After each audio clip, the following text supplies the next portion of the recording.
आज आपण संवाद साधणार आहोत एका कार्यकर्त्यांशी जो जयंत पाटील साहेबांचा अत्यंत मोठा फॅन आहे. जाणून घेऊयात त्याच्याशी चर्चा करताना की यामागचं नेमकं कारण काय आहे, किती खर्च मिळेल, काय होईल, त्याचा उपयोग काय, फायदा नुकसान काय, हा विचार न करता किंवा कसलीही काळजी न करता जे फिरताय त्यामागचं नेमकं कारण काय आहे? एक 28 वर्षापूर्वी काशेगाव मध्ये आमचे आई वडील ऊसतोडीसाठी गेले होते.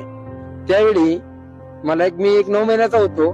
त्यावेळी आदरणीय जयंतराव पाटील साहेबांचे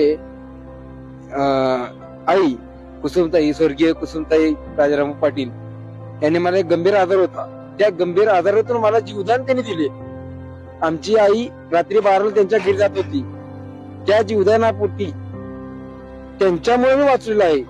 आणि ही मी बोलून दाखवतो की जोपर्यंत माझ्या स्वतः आहे तोपर्यंत मी साहेबांचाच आहे.